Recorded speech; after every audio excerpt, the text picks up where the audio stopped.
Utah woman feared for her life from stalking and harassment and asked police for help. But it took detectives more than 2 weeks to start investigating. KSL investigator Daniela Rivera explores why these cases carry so much urgency in this failure to protect report.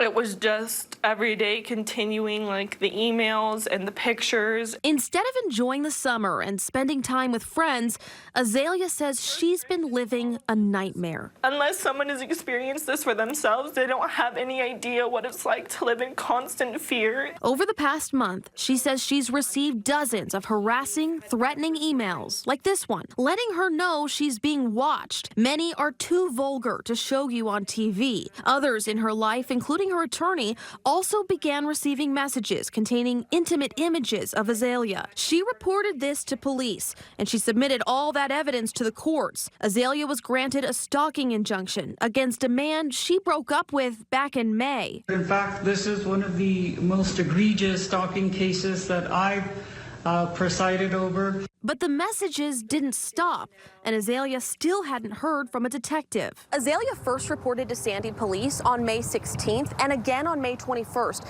but she didn't hear from a detective until June 4th. That's the day she reached out to me, and our team started asking questions. I said, is it going to take until he kills me for you guys to do something? And they were like, well, don't think like that. And I said, I can't not think like that.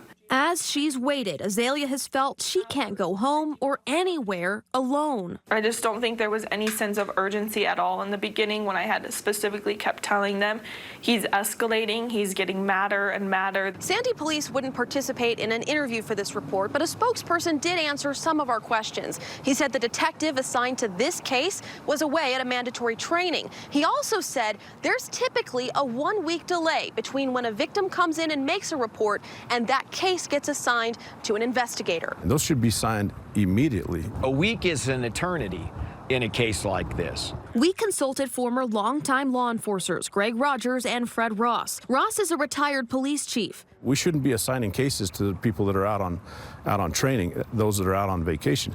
Time is of the essence. And Rogers is a former prosecutor and retired FBI agent. You won't find anybody more pro-cop than me. But he says in this case, Sandy police were too slow to act. There has to be immediate action. Delays in addressing stalking can be deadly. In 2018, University of Utah student Lauren McCluskey was killed by her stalker 10 days after reporting to police. And in 2017, Memory Rackley was gunned down by her stalker 3 days after calling Sandy police for help. Both cases led to lessons learned and laws changed, which is why what's happened in Azalea's case is so troubling. Based on what I know right now, absolutely, I feel like she's in danger. A public information officer with Sandy police noted, in this case, they had pages and pages of evidence to analyze, different phone numbers, and more than 10 email addresses were used, saying in total, from the initial report to arrest, we had the case for 3 weeks. And they believe that 3 weeks is a reasonable time. What do you think?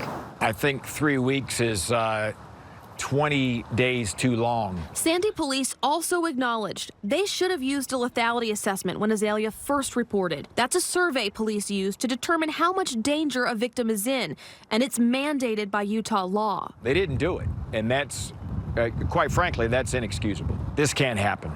This can't happen. This needs to be the last time this happens in Sandy. Azalea hopes her experience helps law enforcement understand the urgency and the fear. Do you feel failed by the system? 100%. Sandy police did arrest a suspect on Thursday, nearly 4 weeks after Azalea's initial report, but he was released Friday after prosecutors asked police to gather more evidence before they filed charges. We'll let you know when that happens. Micah Deeney,